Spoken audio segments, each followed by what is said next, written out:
In this part, we will be learning to define behaviours. Scientific inquiry probes beyond ordinary observation by systematically exploring how phenomena of interest are affected by different conditions at the time of the observation. When data are collected, functional relations are revealed.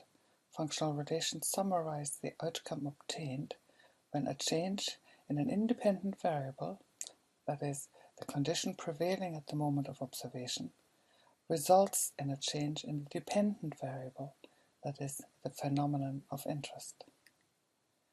Once a functional relation has been uncovered, reference to this relation replaces the traditional term explanation. That is, we can now say that behaviour y, the dependent variable, is a function of condition x. Said another way, behaviour y occurs in the way it does at the moment of observation because of the influence of condition x. When a number of observations are made, behaviour y is plotted on the y-axis of the graph and condition x is identified on the x-axis of the graph. Here's an example of a functional relation displayed on a graph. Different rates of behaviour y were observed at each of 5 different conditions.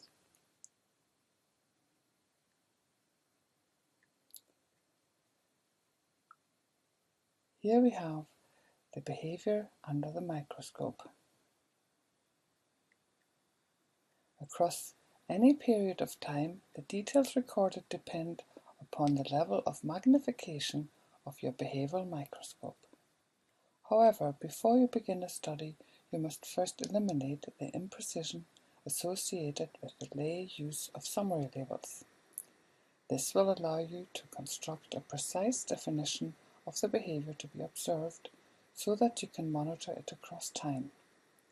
The behaviour targeted for defining, measuring and monitoring is your dependent variable. Your initial measurement will provide you with an indication of the ongoing rate of that behaviour. It is the baseline. This baseline rate provides a measure of how likely it is that this behaviour will occur again in the future if nothing is done to change it. You then select the independent variable to change the baseline rate of the target behaviour. Single case research designs are used to assess and thus evidence the effect of the independent variable on the behaviour, dependent variable. Defining behaviour. Defining and measuring. Now that we are clearer about the issues involved in observing behaviour, there is one final point that needs to be addressed. It is this. In order to help establish a functional relation, some data have to be collected. This is a fairly obvious statement, and fortunately, the way in which data are collected is also fairly obvious. When you develop precision about the behaviour that constitutes a skill or a summary label, you have in fact started to measure behaviour. That is, you can now point to a specific behaviour which in turn allows you to say that such and such a behaviour occurs at a particular frequency. To do this, you simply count the instances of that behaviour. Similarly, you are now in a position to determine how long a particular behaviour lasts. That is, you can state its duration. Frequency and duration are two of the most basic dimensions of behaviour. Armed with data that relate either to frequency or duration, you can now make a precise scientific statement about the likelihood that a particular behaviour will occur across a day or across your period of observation. One other dimension of behaviour is called latency. The latency of a behaviour refers to the time taken for it to occur after the occurrence of a previous event. For example, one could measure the time taken for a child to engage in a social interaction when in the presence of another person. In practical terms, we could be dealing with a summary label like shy. The behaviour of a shy person might include latencies to engage in social interaction that would be much longer than the latencies of a person who is not shy. Once the latency is measured, it helps us to monitor the effectiveness of any procedure that might be used to help the person deal with their shyness. If the procedure is being effective, we should see a decrease in the latency to engage socially with another person, depending upon the circumstances, of course.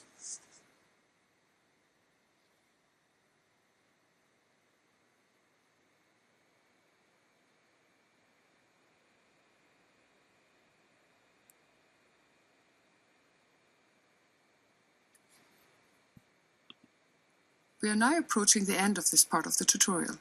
To sum up the main points covered so far, consider the following. The main reason for learning to observe the world like a scientist is to acquire skills that help you understand the workings of nature. Since you are part of nature, these laws must presumably find expression in what you do.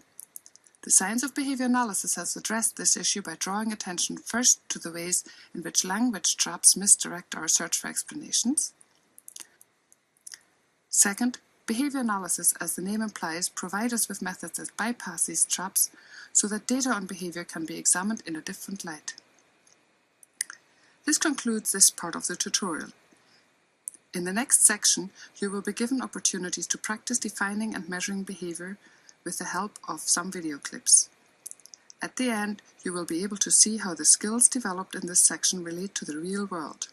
That is, you will be able to see some very interesting examples of simple practical studies conducted by other students from this course.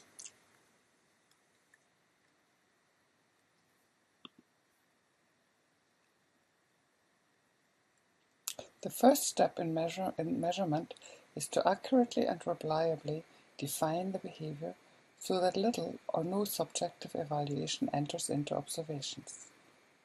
Behaviour may be observed with all senses, that is, it can be seen, heard, tasted, felt, or smelt. Behaviour can also be defined by the measurable product that it produces, for example, the number of misspelled words in a typed letter, or the intensity of the roar of an automobile, or the number of pieces of litter on a playground, or the weight of the garbage, or the percentage of fill of a shipping container. A good definition of behaviour should meet the following 3 standards. It should be written clearly enough that somebody reading it can easily repeat it in his own or her own words. It should it should specify the boundaries of the definition. It should be objective, that is, it should refer to the observable characteristics of behaviour. For instance, define the behaviour of a motorist yielding to pedestrians. The motorist stops for the pedestrians. The motorist slows to allow pedestrians to cross. Also needed to note, pedestrians wanting to cross the road. Motorists not stopping or slowing are not scored as yielding. Motorists not able to stop or slow because they are too close to pedestrian are not counted as yielding. This example shows that it is often necessary to come up with a definition, trying it out, and modifying it before it works. We are now going to do an exercise of defining behaviour. The behaviour in question is called out of chair behaviour. Suppose you are a teacher in a class of highly spirited 6-year-old children. One child in particular, Billy, let's call him Billy, seems always to be out of his chair, interrupting your teaching. You don't want to turn Billy into a zombie. On the other hand, he has not much of a future if he does not learn how to add and subtract. Just how much of the time is he out of his chair? Is it really anything to worry about? The only way to find out is to get an objective record. Take a moment and with a partner write an agreed upon definition of out-of-seat behaviour. Specify what you would have to observe to decide that Billy is indeed out of his seat. You may stop the video at this point to give yourself time to decide upon the definition. Once you have produced a definition with which each of you are happy, work on your own to answer the following questions. When you answer the questions, you should not confer with each other because imagine the class is actually in progress, so you can't speak to each other. According to your definition, is Billy out of the chair in the situations described on the next slide? Write yes or no beside each example given. When you have finished, you compare your answers with your partner. Count how many times you agreed and how many times you disagreed. In these figures, calculate a percentage figure for inter-observer agreement, or IOA, using the following formula. Take the agreements divided by the agreements and disagreements multiplied by 100. So on your own, answer the following questions. Billy, he is rocking back and forth, sitting on his hands, but his thighs are in contact with the seat of the chair. Is he out of seat, yes or no? He's kneeling in his chair. He's sitting quietly in somebody else's chair. He's standing upon his own chair. He has asked a question of the class. You have asked a question of the class. Billy jumps up and says, I know, ask me. He's standing on the floor beside his chair, leaning on the back of his chair. He's squirming around a lot and you can't really see. He has placed his chair on top of the table and is sitting in it regally, surveying his domain. You are working on the blackboard with another child who is adding numerals. Billy goes quietly to the other end of the board, completes the problem and gets the answer right. You've finished working on the board and asked Billy, who is seated, to erase the board, and he does. So here are 10 examples, so you should have 10 answers. Is Billy out of seat, yes or no?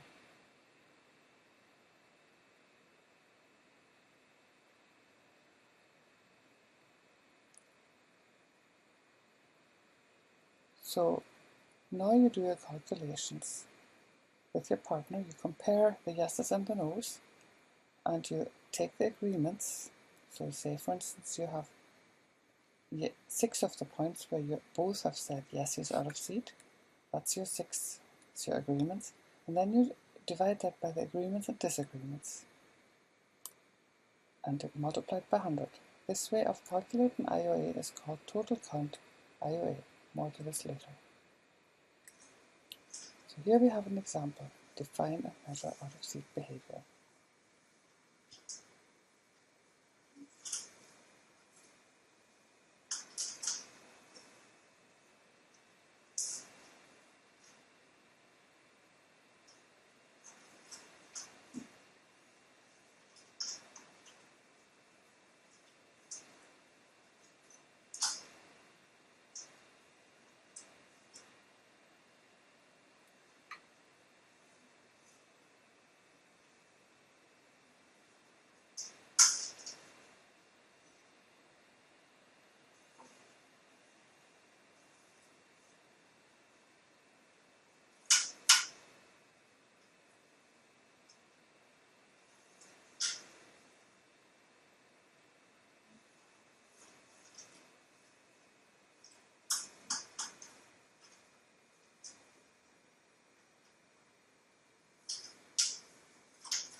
So here you have this example.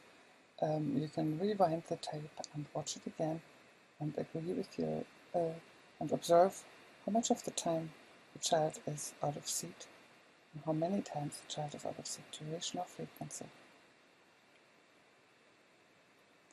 Now that you've practiced defining behavior, the next section of this tutorial will introduce you to different ways of collecting data.